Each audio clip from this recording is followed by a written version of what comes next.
Are we live? It's just setting it up. I'll just yeah.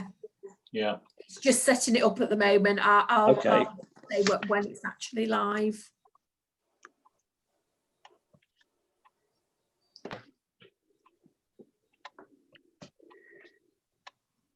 Yes, Chairman, we're live now. Thank you. Okay, away we go then.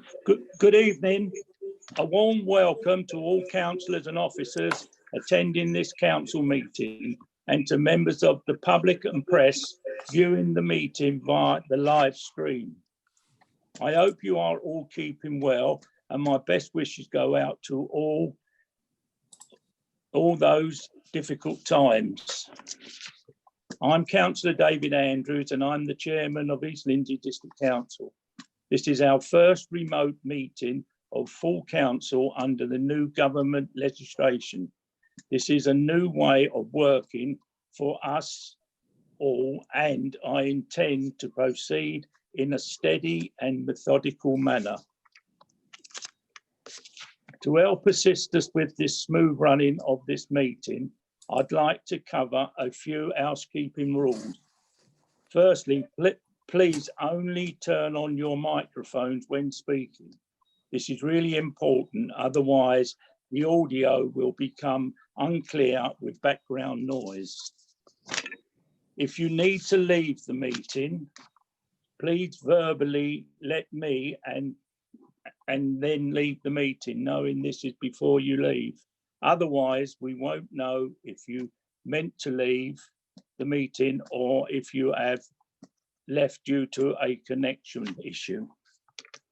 Finally, if you experience a conflict issue, please contact Elaine Speed or Joanne Patterson on the contact numbers that were emailed out early today. Our officers will be supporting us during the meeting, and on that note, I'll hand over to Anne Good for item 1 to take the registration of attendance. Over to you, Anne. Item 1. Thank you, Chairman.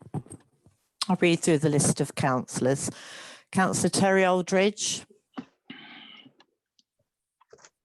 Absent. Councillor David Andrews. Present. Present. Councillor Tom Ashton. I have an apology from Councillor Ashton. Councillor Richard Avison. Here. Thank you. Councillor Stan Avison. Present. Councillor Adrian Benjamin. Present. Councillor Wendy Bowkett. Present. Councillor Billy Brooks. Present. Thank you. Councillor Danny Brooks. Present. Councillor Jimmy Brooks. Present. Councillor Trevor Burnham. Present. Councillor Sandra Campbell-Wardman. Present. Councillor Graham Cullen. Councillor Cullen. Thank you. Councillor Richard Cunnington. Present. Councillor Mark Dannett. Present. Councillor Colin Davey. Present. Councillor Sid Dennis. Present. Councillor Sarah Devereux. Present. Councillor Carleen Dickinson. Present. Councillor Dick Edgington. Present. Councillor Stephen Eyre. No. Councillor Martin Foster. Present. Councillor Richard Fry. Present. Councillor William Gray. Present. Councillor Chris Green. Present. Councillor Adam Grist. Yeah, I'm here. Present. Councillor Will Grover. Present. Councillor Alex Hall. Councillor David Hall. Present. Councillor Sandra Harrison is an apology, I believe. Councillor Paul Hibbert-Greaves. Present. Councillor George Horton. Here. Councillor Tony Howard. Yes, present. Councillor Rosalind Jackson. Present. Councillor Neil Jones. In attendance. Councillor Thomas Kemp. Present. Councillor Steve Kirk, Present. Councillor Terry Knowles, Present. Councillor Andrew Leonard, Present. Councillor Craig Leyland, Present. Councillor Jill Makinson Sanders, Yes, I'm here. Councillor David Manjon, Present. Councillor Graham Marsh, Present. Councillor Fiona Martin, Present. Councillor Helen Matthews, Present. Councillor Steve McMillan, Present. Councillor Daniel McNally, Present. Councillor Edward Mossop, Present. Councillor Claire Newman, Present. Councillor Sarah Parkin, Present. Councillor Julie Platt, Councillor Platt, no. Councillor Paul Rickett, Present. Councillor Phil Smith, Present. Councillor Jim Swanson, Here. thank you, sir. He's here. Councillor He's here. Swanson. Can we confirm that Councillor Swanson's here, please? I'm here. Thank you, Jim. Councillor Turton Levers. That may be an apology. Thank you, Chairman. There are a couple more here. And did you record me as an absent because I'm here? Who's that speaking? Sorry. Terry Aldridge. Terry Eldridge. All right. Yeah. No, I'll tick you as here. Thank you very much, Councillor Aldridge. And Councillor you. Cullen, I noticed. Councillor Cullen. Yeah, I've ticked him as present. I think I did hear him. And I saw Councillor Platt as well. Did you, Councillor Platt? Can we confirm if she's on the? I've got- attendee? Sorry, I've got Councillor Platt on the phone. Her connectivity's dropped out. She's going to try and get in through her mobile phone. I'm just talking her through it. Thank you. Okay, is that complete? Yes, Chairman. Is it? Yeah, right. We move on then to item 2, disclosures of interest. Anyone got any disclosures of interest? Yeah.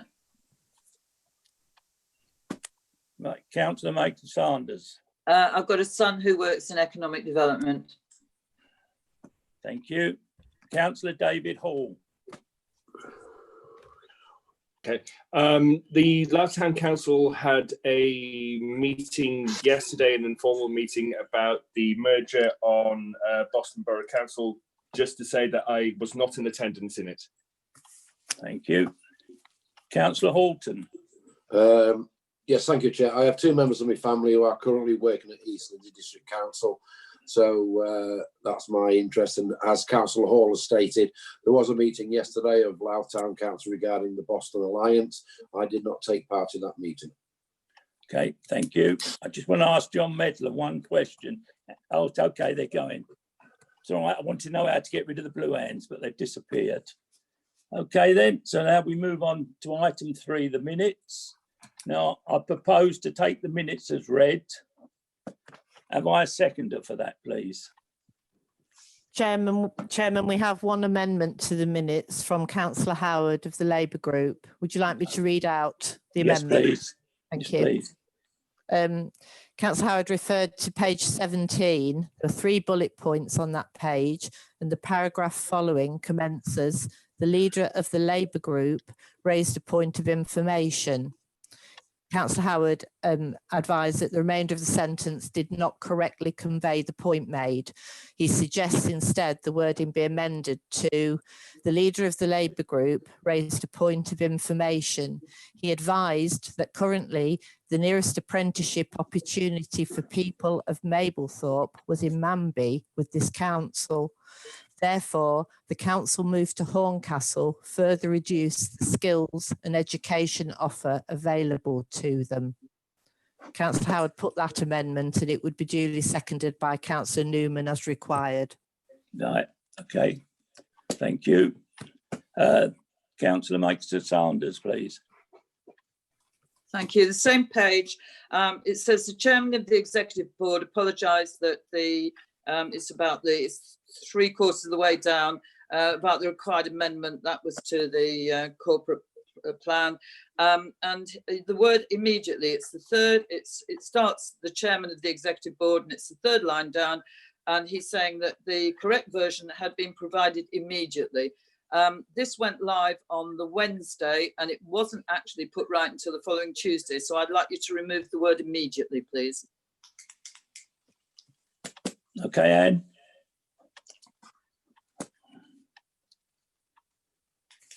Councillor Devereux, please.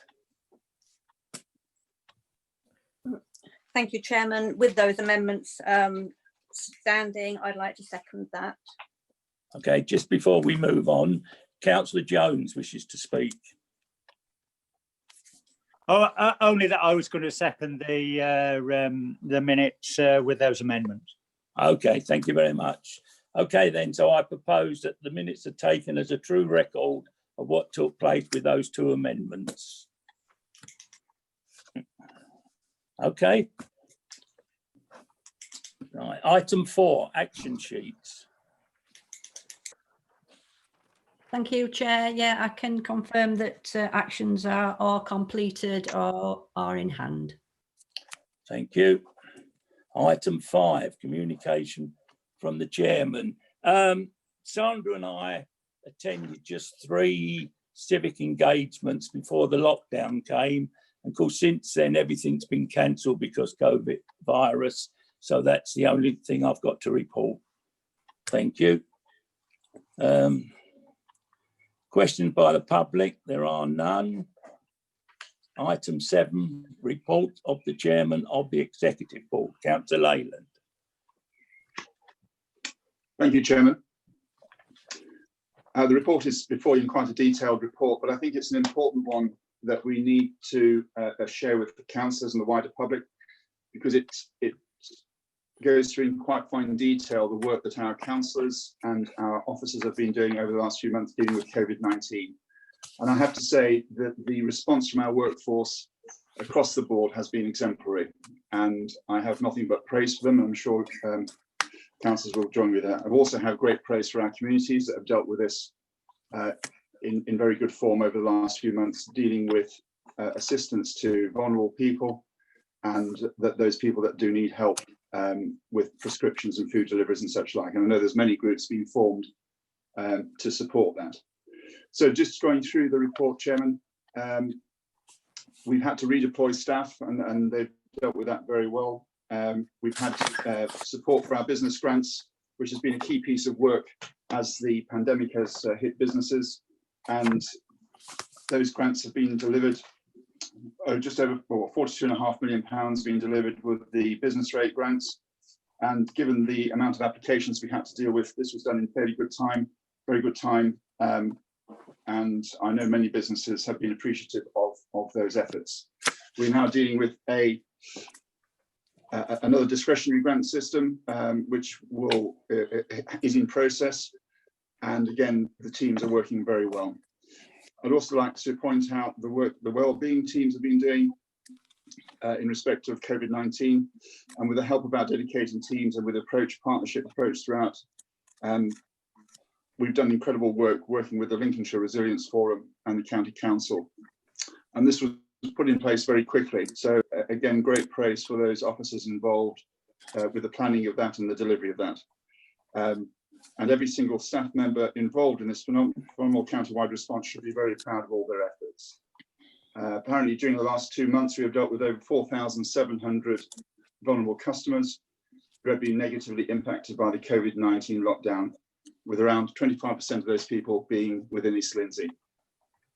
Our environmental health teams have also been very busy, and certainly over the bank holiday weekend have been providing advice for businesses as the lockdown has been easing, and they continue to do good work, and they will be relied upon as well when the track and trace elements come into this, and they will be kept fully occupied with that, I'm sure.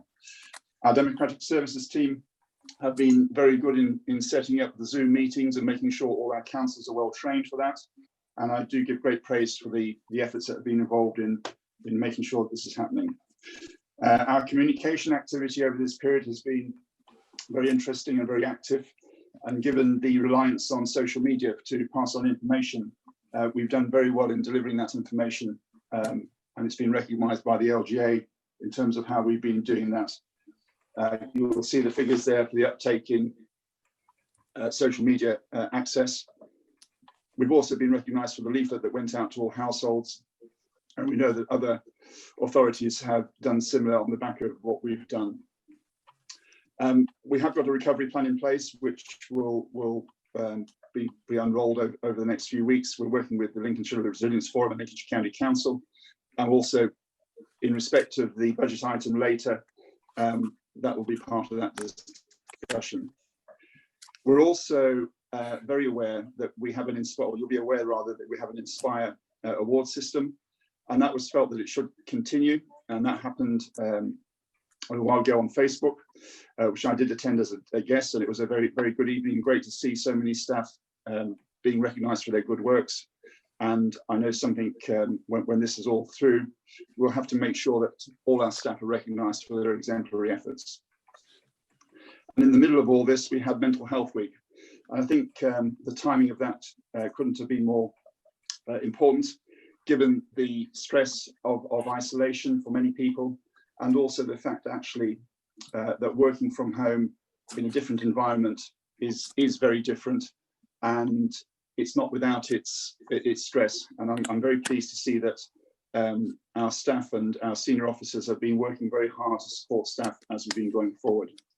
I think one thing to point out, that all our staff in the wellbeing and the ED side of things have had to listen to some very heartrending cases in terms of support, and I know that they will be welcome of that support from senior officers to deal with that stress. Kingfisher Caravan Park, you'll see there, we're as lockdown unfolds, we will be gaining access to caravan sales office being open from the 15th of June, and looking to have that back in operation as the lockdown eases. Just in celebration of staff members giving qualifications, Leanne Clark is now a planning officer who now has a Royal Town Planning Institute qualification and is entitled to put the letters RTPI after her name. So congratulations to Leanne. And that concludes my report, Mr. Chairman. I'm quite happy to take questions. Thank you, Councillor Leyland. Councillor Makinson Sanders, please. Sorry, I'm going to have to read this, so I'm not looking at you all. I'm going to look down. Well, I'd like to join Councillor Leyland in his praise for our staff. And I know from the feedback I've received, the support and kindness offered by the well-organised and very caring wellbeing team has brought a great deal of joy to the lives of so many of our most vulnerable residents during this very challenging time. I know our ED team has worked its socks off to great benefit of our community too, and all the business support grants are very welcome, because so many of our businesses are staring bankruptcy in the face. And sadly, our unemployment rate is already the worst in Lincolnshire. So I'd like to see even more done to support local enterprise. I know our discretionary grants are heavily oversubscribed. So I do look forward to hearing how the executive intends to approach this. Time really is very much of the essence. And I want to say thank you too to Democratic Services. Our backroom boys and girls have quietly gone about the huge task, and I know it was some of us who are so technically impossible in their usual unflappable and efficient way. I'm not very excited about repair and maintenance being put on the back burner. It's an easy service to cut, but the repercussions, as this council knows to its cost, ends up costing us far more than the bland figure on a balance sheet reveals. Sadly, my nomination for Inspire got nowhere, but my nominee was very thrilled, and the person did thank me personally. Just being nominated meant an awful lot to that member of staff, who is very popular in the community and really is an excellent ambassador for East Lindsey. I think Mental Health Week is worth a debate on its own, and the pressure on our staff from COVID-19, proposed move to new premises with new working methods on top of the proposed merger with Boston breeds a great deal of worry and uncertainty for our staff. And sadly, I do feel, I have to say, it is brushed off a lot of times by others higher up the food chain. Our staff, we all know, are our greatest asset. And the message loud and clear from this independent group is we're here to support you throughout these turbulent times. I want to thank Leanne as well. She's been very helpful with the case I had in my ward, and I do wish her well in her career. And if I could very sneakily add, please would you remember Alison MacDonald in your prayers. She very sadly died recently and leaves 2 teenage sons who are really reeling from her death. She headed up economic development for quite a number of years. She was behind all the world's tourism strategy, and she started up the Rosette scheme for grading our holiday properties, etc. And at the age of 49, it's a tragic loss. So I just wanted to say that. Please remember Alison in your prayers. Thank you. Thank you, Councillor. Councillor Martin, please. Thank you. Well, I'd also like to be associated with the comments about our staff. They've done a superb job, and both on behalf of Sandra and myself, we would like to say a very big thank you for all the hard work that's gone on. I know I've been amazed at how quickly, when I've emailed in or rung in, things have been sorted out or done, and it really is superb, the service that I think we've delivered under very difficult circumstances. And I'd also like to be associated with Jill's comments about Alison MacDonald, because I remember her well. She was here for many years and she was a very valued member of staff. Thank you, Councillor. Councillor Mossop, please. Yeah, thank you very much, Chairman. Again, it's echoing those well dones to specific teams that have been helping us during this COVID crisis. My illustration would be how the ED team have so quickly turned around applications on the grant, the small business grant. Within a week, the application turned around and money distributed, which I thought was really very good. My question would be about the discretionary grant, and echoing what Councillor Makinson-Saunders has said about the oversubscription. It will be interesting to see from a scrutiny point of view how oversubscribed this is, and whether there are any resources for these businesses that are still unable to tap into the funds, because as I understand it, it was quite a short window to get into these funds, and I think there may well be people who have missed the boat. My other point would be about PPE. Throughout the ward, there were some issues with that, and I managed to acquire some of which went to the wellbeing team. And I did want some reassurance that now access to PPE is not an issue here at East Lindsey. And finally, to you, Leader, I think you've been in a rock and a hard place in terms of some of the comments on the media in relation to opening up or closing or whatever on the coast. I think it's been a very difficult time for you personally, and I hope you can keep plodding on, even if there are criticisms about some aspects of things, but well done for what you've done so far. Okay, thank you, Councillor. Councillor Parkin, please.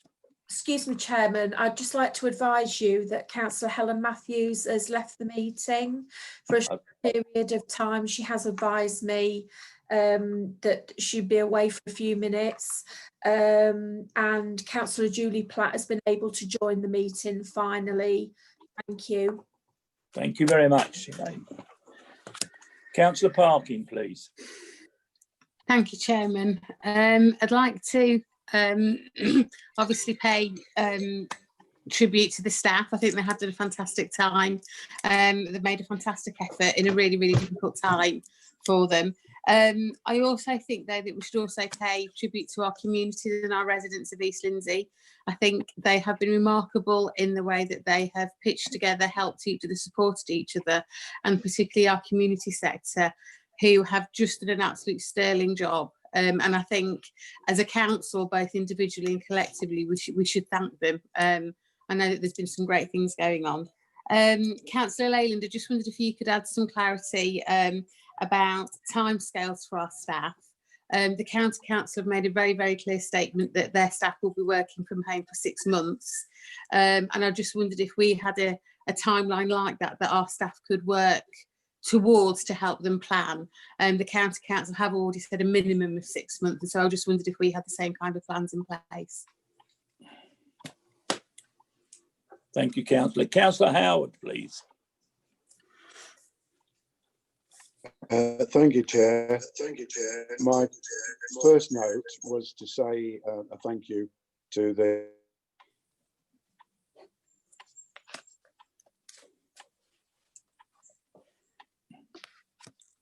Councillor Howard, we've lost you.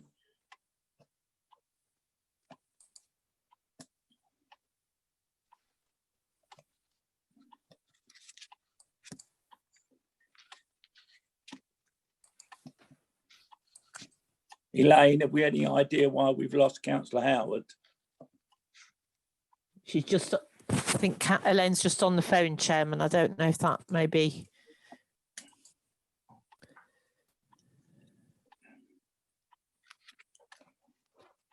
He's the last one who said he wants to speak, so we'll hold on for a few minutes.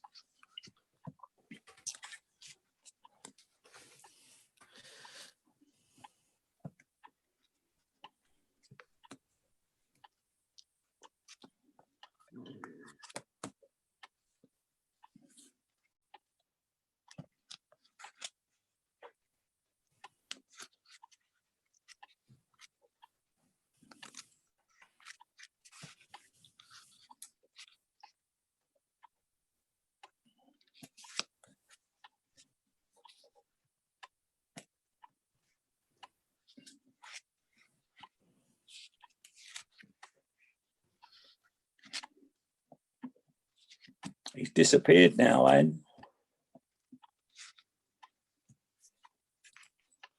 Councillor Andrews, I'm just advising you that Councillor Stephen Ayres just joined the meeting. Okay. You. Do we know what's wrong with Councillor Howard? He's disappeared.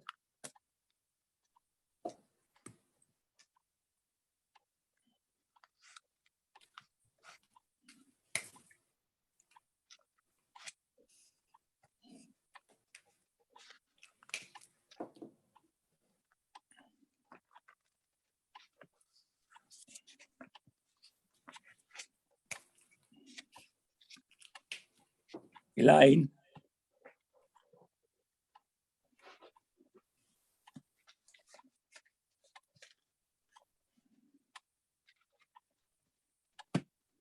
Modern Thank you, technology. Chairman. Sorry.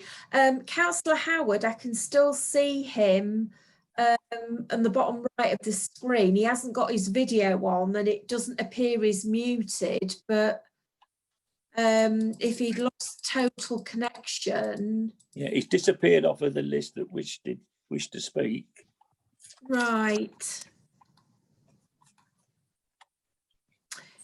Perhaps, Chairman, if Councillor Howard could just confirm if he could still hear us. If he can still hear us, we can continue, but he's not answering at the moment. He's still on the list of participants. He's on the bottom of the list. But as far as I can see, he's still connected. But as Anne said, we need to confirm, you know, whether he can still hear us.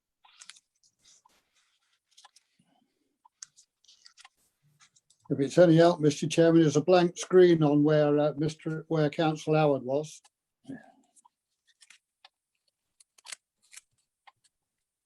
Shall we move on then?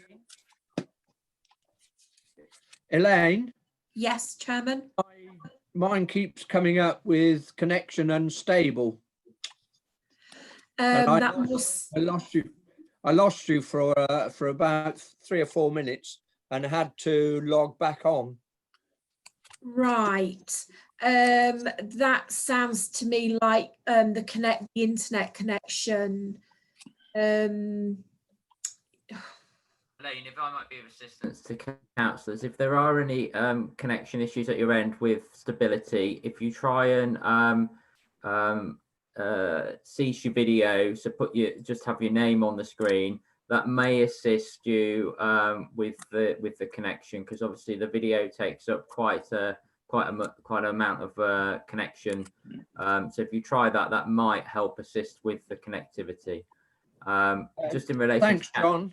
Just in relation to Councillor Howard, I've sent him a message, but he's not responding, which suggests that actually he's lost connection. And I can now see that he's not appearing in the list, participants list. So unfortunately, it looks like we've lost connection with Councillor Howard, Chairman. I think we need to move on then.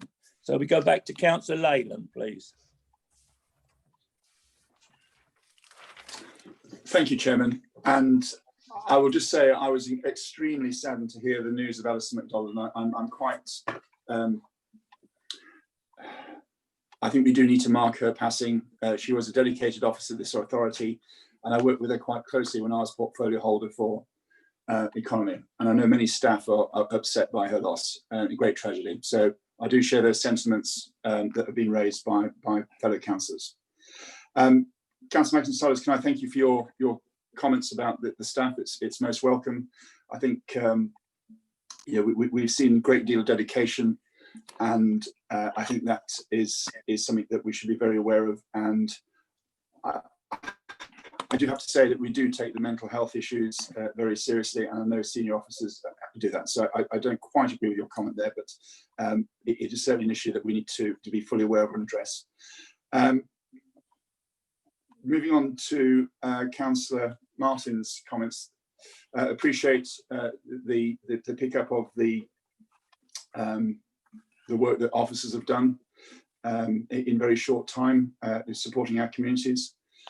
Councillor Mossop, thank you very much for your kind words. It has been and continues to be a very interesting time to be leader of a council, and I've got very good support from exec board colleagues and councillors and officers, and your words are much appreciated. Thank you. In terms of the discretionary grants, we know that those were oversubscribed very quickly. We do believe that we have a strong case to lobby government to see how we can access more funding, and we know in particular the nature of our SMEs across the district means that many businesses have fallen through the gaps of these various funds. I was on a GLEP conference call today, a Zoom meeting, where this issue was raised about how we support the SMEs as we go through to the recovery side. But I will be lobbying via our MPs to see how we can do this, and I know our officers are working on the basis that we should be trying to get some more funding because of the intelligence that we have about the vulnerability of those businesses out there. Councillor Mossop, in relation to your question on PPE, I've not been made aware of any further issues from the initial things that were picked up when we first started. I do believe that we are well supplied and dealing with it as we need to for all the services that we deliver. But I'm quite happy to be updated by officers and pass that on to you if need be. And again, once again, thank you for your kind words. Councillor Parkin, again, appreciate your tribute to the staff. I think that's something I will do as leader, actually, is write to all officers after this meeting to pass on everyone's appreciation of all their efforts. And I think that would hopefully be welcomed by the officers. And you're picking up the point that was made earlier about the transition that we're in various things that are on the go. The work of the executive board in trying to secure the future of this council is not without challenge. And we know that concern will be passed on to our officers who work with great dedication for this authority. And I've got great respect for them. Councillor Parkin, you asked about the timing of when we're looking to probably reoccupy our offices. I think the reality is that is under review, and that we're looking at and have a discussion about that on the 1st of July once we understand how the lockdown is easing across the country. We do recognise that staff are under a lot of pressure working from home. It's a very interesting concept, actually, and I've noticed it myself that I have an office at home, and the temptation actually to be in the office and work rather than recognising, between 9 and 5 that you're not at work is actually quite a difficult thing to separate. So I will update you on that review, and quite happy to do that. Councillor Howard, if you're out there, we don't know what you've said, we're going to say, but I'm sure it was praiseworthy of all our officers. So I'll quite happily take your update later on and respond as needed if you can hear me. And if that can be passed on to Councillor Howard, that'll be much appreciated. Thank you, Mr. Chairman. Right, thank you, Councillor Leyland. John Medler, would it be appropriate if we took a minute's silence now for everyone to remember Alison MacDonald? Yeah? Okay, we're going to take 1 minute silence for everyone to remember Alison MacDonald.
Councillor Andrews, you're on. You need to unmute.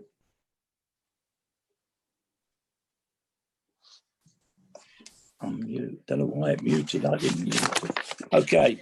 Councillor Andrews, I'd like to advise you that Councillor Helen Matthews and Councillor Tony Howard have rejoined the meeting. Okay, thank you. Thank you. Right, item 8, key amendments to the 2021 budget to consider key changes to the 2021 budget following the coronavirus pandemic, including the movement in reserves. Councillor Fry, please. Thank you very much, Chairman. Could I just take a moment to also recognise the tremendous work done by 2PS and the finance team? I feel the need to do that because they supported me really well during this and it's not been easy. So thank you. Okay, thank you. Can we have a seconder, please? Yes, Chairman, I'm quite happy to second and reserve my right to speak, please. Thank you. Thank you very much. Thank you. Okay, Councillor Fry.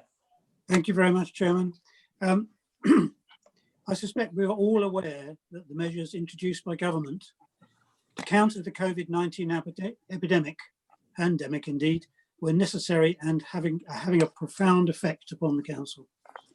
At the outset, government made funding available to councils to deliver material assistance to both business and vulnerable residents by way of direct assistance and financial grants through the business rates and council tax systems. We were advised to spend whatever it takes. The government made a commitment to reimburse the council. Since then, the mood music has changed and we are advised that far from reimbursing councils, we're expected to share the cost. Of the £3.2 billion of new burdens funding made available in 2 tranches by the Ministry of Housing, Communities and Local Government, we received 108,000 in the first tranche and 1.41 million in the second, a little over 1.5 million in all. As you might reasonably expect, in order to understand the negative implications for our budget, finance team put together a simple but effective scenario model which uses our knowledge of the particular income streams most affected and applies pessimistic 75% cuts, realistic 50% cuts, and optimistic 20% cuts to our income streams. From this simple model, it was immediately apparent that council could encounter losses anywhere between 1.5 and to £3 million per month. By coupling the model with ongoing financial monitoring, it can be deduced that the actual reduction in income is a little over £2 million per month, equating to a projected £7 to £8 million loss over the financial year. Clearly, the balanced budget that Council approved in February cannot be delivered. And in order to ensure that we meet our statutory commitment towards this, a set of budgetary amendments are necessary. The budget amendment report, which you have in front of you, identifies the areas of income which will be detrimentally affected. And these are car park income to approximately £1.5 million, Kingfisher Caravan Park to £1.2 million, investment and property funds to potentially £1 million, other fees and charges to the extent of £1 million, and additional costs running at £300,000. The report further identifies the manner in which a budget rebalance can be achieved, and this is as follows. £1.52 million of government grants, which I previously referred to, £1.2 million of new homes bonus, £300,000 of potential further government grants, £0.5 million, which is noted in the 2020-21 contribution to reserves in the previous budget, £1 million deferral of non-essential repairs and maintenance, and £0.5 million relating to a freeze on non-essential posts and expenditure. The government grants so far received are additional to the 2021 budget. And I'm advised that by the property team that R&M provision will not impact significantly in the first year. However, their estimate is that it will take approximately 3 years for the work programme to catch up with the deferred works. So it is significant. In terms of new homes bonus, this is a sum of money which we can estimate quite accurately based on the housing development occurring in the district. Normally, it has been our practice to accrue new homes bonus to reserves to support the infrastructure elements of our capital programme. Therefore, this will be negatively impacted in the future. The freeze on non-essential posts is unlikely to produce significant negative impacts, although it may temporarily constrain workforce development. We will, however, be able to consider appropriate staff changes which are demonstrably cost negative and result in savings. We will still deliver on our commitment to support deprivation reduction projects and provide support to the Market Towns Fund based on our expectation of a further £300,000 of grant funding. You will have noted in the summary section of the report that I refer to the need to use reserves. However, by applying the measures I have described, no use of reserves intended to support the capital programme is required. Indeed, we would be protecting the majority of our reserves in order to take forward our existing intended capital programme to act as a catalyst to kickstart the economy of the district as we emerge from this vile pandemic. Finally, a formal financial review will take place every 3 months to ensure that these measures are effective. Chairman, I propose acceptance of the recommendations of the report by councils for the reasons given. Thank you. Thank you, Councillor Fry. Councillor Martinson Saunders, please. They're questions really, and I thank you, Councillor Fry, for your report. I know it's the most difficult situation. It's bad enough when I look at how much money I've lost, let alone how much the council's losing. It doesn't bear thinking about. My questions really, I've got 4 of them for you. How much will we actually receive in business rates, given so many of us are having a business rates holiday? The second one is that many of our residents are going to really struggle to pay their council tax. And so what's our policy on helping these struggling residents? I'm intrigued to know who decides on what is a non-essential post, as surely we shouldn't really be employing people if they're not essential, but that'll be interesting.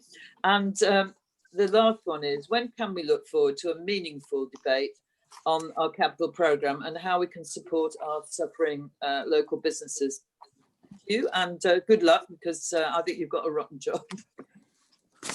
Thank you. Councillor Jackson, please. Yeah, thank you, Chair.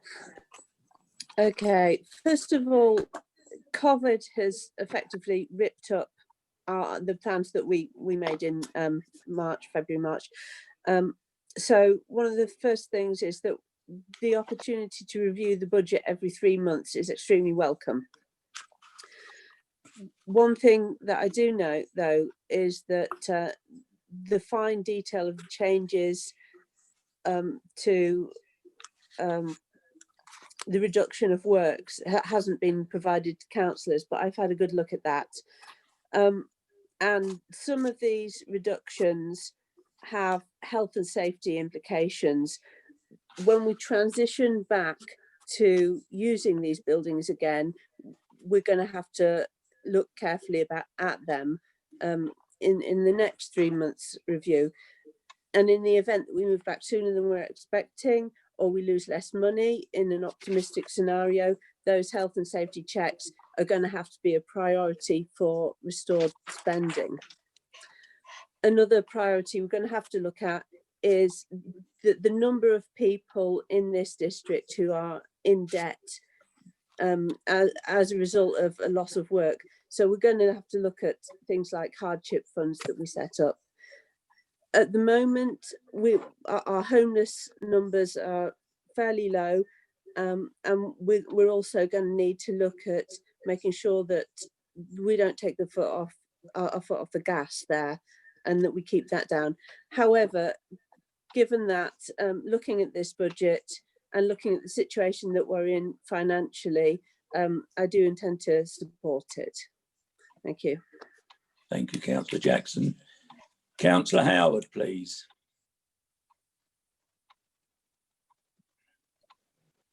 Hello, I think I'm back with you. Yeah, let's hope we don't lose you this time. I'll be able to say what I want to.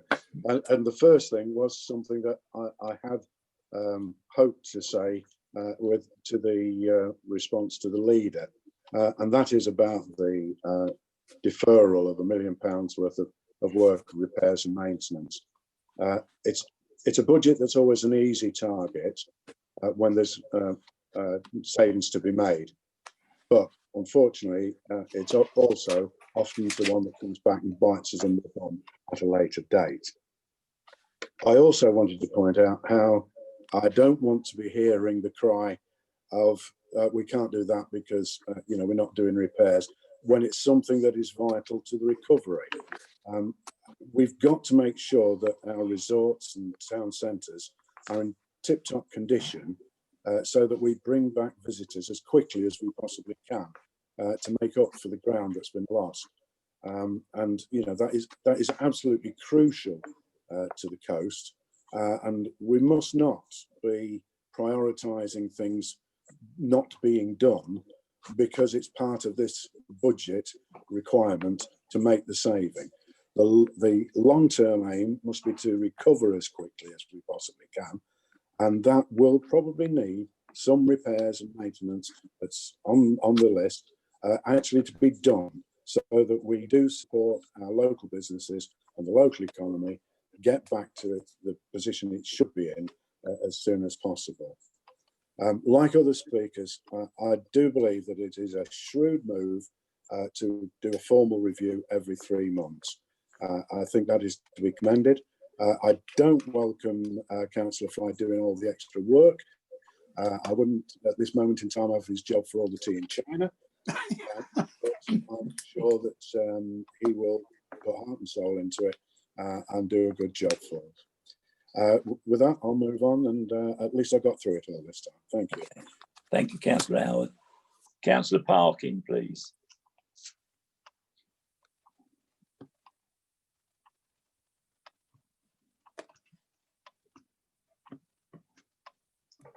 Councillor Parkin, you're on mute at the moment. Most people would prefer that. I just want to kind of agree and then disagree a little bit with what Tony was saying in terms of the public realm, and that he highlighted the need of that on the coast. We mustn't forget that in the Vital and Viable workshops, it was really highlighted as a theme throughout the market towns, and that connectivity between the coast and the market towns is really important for the tourism development of the district. So I agree with you as long as you say that it isn't just the case, Tony. I do recognise the need to do what we're having to do, and I will support this amendment, but as long as we don't lose focus of the strategic importance of the economic development for our recovery as a district. I'd like to ask Richard if you could let us know where the scrutiny of those budget reviews is going. Is it going to come to overview? Is it going to come to full council? What's the mechanism for that and for us taking part in it? And also just highlight kind of a wider political point, really. We have taken for granted and we have taken it as an assumption that we will be financed by our income streams. That was clearly the policy of national government over many, many years. And it's one that, you know, we have tried to do successfully. And I think what COVID actually shows is that that is not a sustainable way of running local government, that it has left us way, way, way too vulnerable to the impact of this. And I just wondered what space there was, what dialogue we were wanting in the future about a more sustainable model of funding local government and local services that wasn't dependent so much on those income streams. I'm not saying that we don't look at them, but there needs to be a safety net, there needs to be a buffer for councils who, when we're facing these kind of extreme circumstances. Okay, Councillor Danny Brooks, please. Thank you, Mr. Chairman. I've just got 3 points for Councillor Fry. The first one is the deferral of the non-essential repairs and maintenance. I quite understand the reasoning for that, but I just hope that we don't go where we leave it till they are irreparable. You know, it might cost you more penny wise, pound foolish. The second point is the 300,000 possible further government grants. How sure are we that we will get that? I think the government has chucked this council under the bus, really, with funding. So that's the other question. And the third and final question is, I hope we are going to lobby central government very hard, because I do think they've treated us poorly because we're a well-managed council. Thank you. Thank you, Councillor. Councillor Phil Smith, please. Thank you. And I think I'm speaking with one voice with the previous speakers, really. And my question for Councillor Fry is, you know, is really to echo the previous statements. How big is the bus that we're being thrown under? Because we are being thrown under one. You know, for the last well, for as long as we can really remember now, we've had the central government grant cut and cut and cut.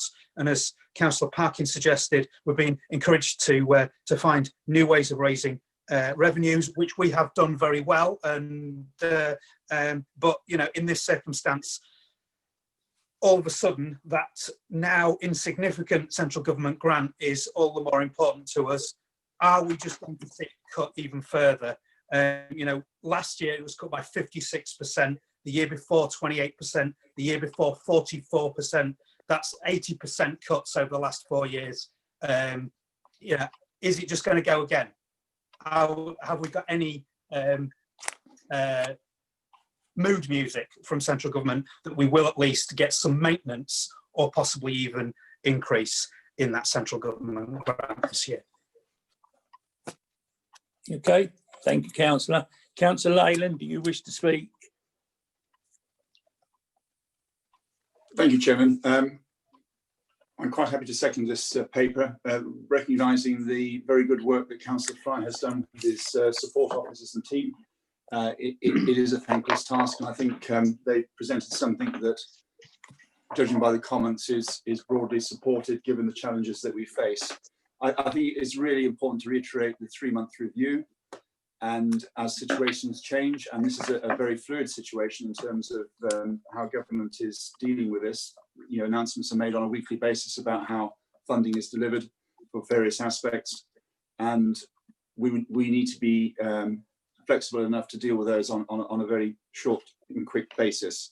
Just picking up on some of the points about our position with government and government funding. this has been a phenomenal situation. And in terms of how government have given and arranged grants for businesses, I think some of that has been very, very good. I think where the challenges are is how we do the future. Of course, we're having another agenda item this evening looking at actually how we do the future to secure our place as a district council, supporting our residents and supporting our workforce, delivering services for residents. There is a challenge, and we know that there's a government white paper coming out in the autumn on devolution, and that's probably going to be the mechanism that they look to give funding to councils. But I do take the point about the vulnerability of the government grants directly to councils. That is going to be under challenge. I have no doubt about that. So we need to continue to be wide awake to those challenges, and also we need to continue to be looking at ways that we can secure our future. Again, Councillor Fry's done a great job in managing the budget in good times. He's also having to manage this in challenging times, and I think he's doing an exceptional job again with colleagues. And I do welcome the 3-month review, which I know as an executive board we will take very seriously to see how those situations change. Thank you, Chairman. Okay, thank you. Councillor Fry, please.